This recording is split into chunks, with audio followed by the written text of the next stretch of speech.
and welcome to the Crossroads. I'm Martin Anthony, and tonight we're going to continue on with the Afghan Reconstruction Summit that's been held in Istanbul. This is a summit that's been put together by an organization that is bringing together various people involved either from Afghanistan or from other countries. And my guest tonight is Doug Melvin. And Doug, welcome to the Crossroads. Thank you very much for having me. Let's start a bit with your background. Who are you, where are you from, all that kind of fun stuff? I'm the president of DACC Security Solutions, which is a private company operating in Pakistan, Iraq, and Afghanistan.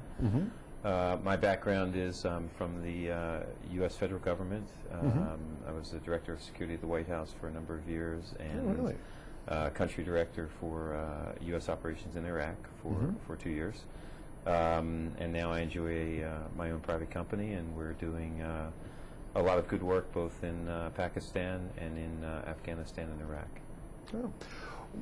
What brings a person into this kind of work? Because it's, it's okay. I can sort of see, like, in the, so you were involved in security at the White House. That's kind of an interesting area. I mean, there's probably many things we can't talk about. But no, it's good. Yeah, it was a good. I was my background is ex-military, so. For 14 years, and then went to the State Department, U.S. State Department, and then from there to the White House, and then from there to Department of Homeland Security in Iraq, and I managed the Department of Homeland Security mission with the Iraqi government for 2 years. So, but an exciting opportunity, and it very much relates to why we're here this week for the Afghanistan Security Reconstruction Summit, and helping the government of Afghanistan, helping the people of Afghanistan deal with what are some incredible security challenges just on a daily basis. So it's both rewarding, challenging, but it's been a wonderful opportunity to see a lot of different partners come together. Our partners in Turkey that have been contributing and have been incredibly helpful throughout this entire process. Where does one start in security operations like this? Because there's there's you sort of have the image of there's the bodyguard or there's the armored vehicle or something like that. Where does one start in this? Because I know that looking at your displays downstairs, very impressive assortment of equipment. How does one sort of go, okay, we need security, big check. So where does that? It's interesting because it's much more than just the the security guard with the weapon. Some of the most significant challenges in Afghanistan are with an insurgency, a counterinsurgency. And so what we're doing is providing both the training, the equipment to really help the police, to help the military, to help the civilian population deal with those particular challenges. It's the security guard, although that's probably what people think about the most, as you alluded to, when they think of security. It's a fraction of what is really being done to try to deal with the issues that are occurring in Afghanistan right now. So many of that is equipment related. We provide a variety of different equipment. We provide more on the training, service, support, and advice side, and we try to help both all of the non-governmental organizations in Afghanistan. We do quite a bit of work with the United Nations. We obviously do work with NATO and with the ISAF forces, the security forces that are actually in Afghanistan. So it's a unique environment with a lot of different companies, a lot of different organizations contributing, and we find a way to help in the best way we can. Wow. I guess when you're talking about all these different organizations, there's governmental, there's UN, there's private interests involved, police.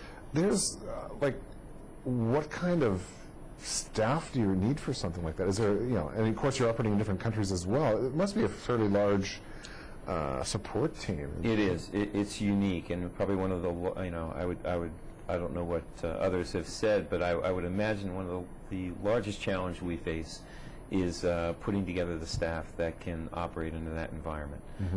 It's interesting, and you picture what is the equivalent of a very it's a war zone, quite frankly.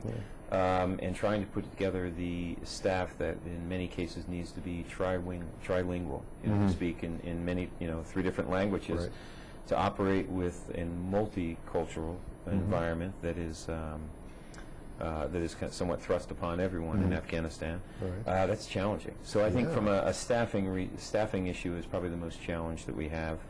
We've been very fortunate. We have staff that has been with us for years, and I think that's probably the key to success in Afghanistan is stability in staff, because turnover is extremely difficult because it's difficult to get qualified staff. Well, you can't sort of put an ad in the paper saying sales rep wanted, must be able to dodge bullets or something. No, like you that. can't. You can't. And the way we overcome that in a lot of cases is by training. So we get having to train, and you invest a lot of time, effort, and resources into training staff. But they're it's amazing. They're incredibly appreciative. We develop not only an employer relationship, but a family relationship. And it's a bond, and we take care of each other, and it works very well in Afghanistan, culturally, and to take care of the customers that we do have. What about another question regarding staffing is that do you have nationals from the countries working for you, or do you sort of bring people in, or,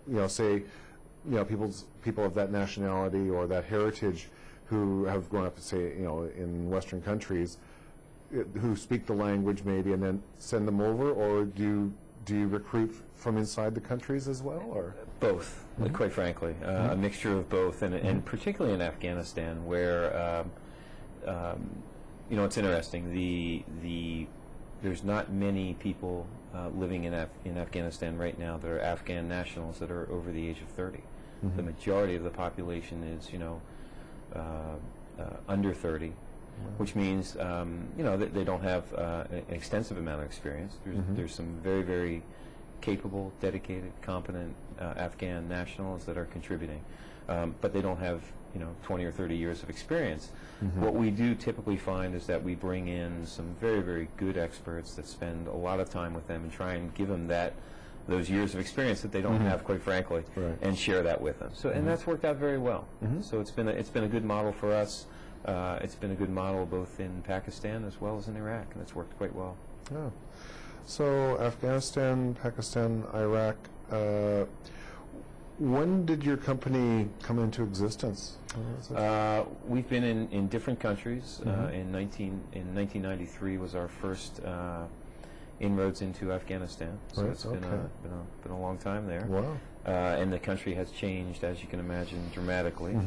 Pakistan, it's been 5-6 years. It's been a very good opportunity for us.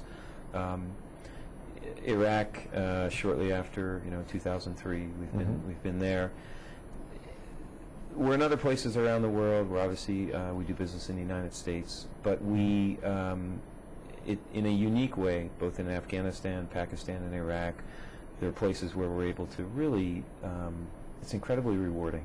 It really is to have the opportunity to not only provide a service, but to share and to train and to grow together and to learn, and in some way to impart our culture in a positive way and share the positive benefits, and then to learn from them. So it's been a incredibly rewarding experience, which I cherish. I really do.